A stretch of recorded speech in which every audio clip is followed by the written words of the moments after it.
Hello, world history students. This is Mrs. Politsky, and I have your notes for Chapter 26, Section 3, The Rise of Modern Japan. Number one, Japan began trading with the outside world starting again in 1853.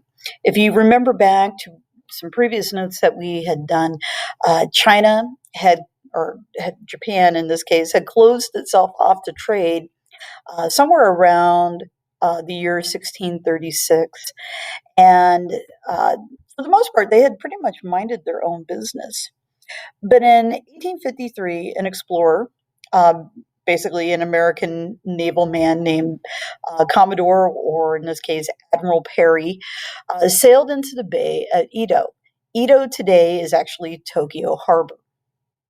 As a result of that, uh, Perry and some of the other captains of the ships that were sailing together uh, showed the Japanese kind of the power and might by displaying the firepower of their artillery by basically firing the cannons. And it wasn't long after when the Japanese government decided it was time to negotiate.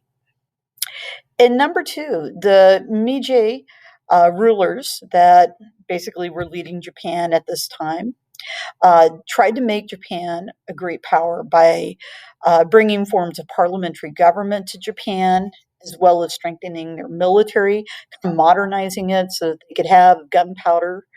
They industrialized. And this is a big one because of the fact that at the time that Perry showed up, really Japan was kind of like in the middle of the Middle Ages.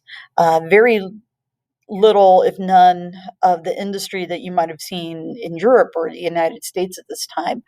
But between 1850s and really 1900, um, Japan really modernized probably the equivalent of 200 years in a period of 50 years.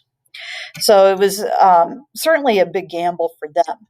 And then finally, they established universal education, which basically means this, that children, probably from the ages of 6 to about 16, had to go to school.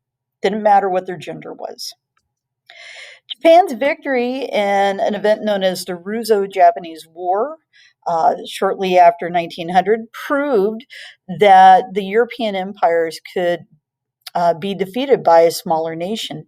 In this case, I think a lot of folks had thought that Japan was weak, and to take on the Russians, which they did in this war, and to defeat them.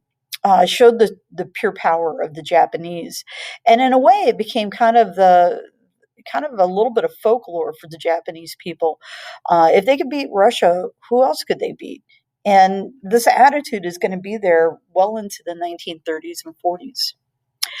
At the end of World War One, there was a signing of the Treaty of Versailles.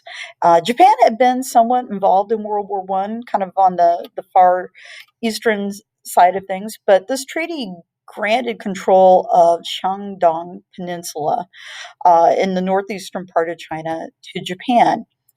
This would include basically parts of Korea. Thank you very much.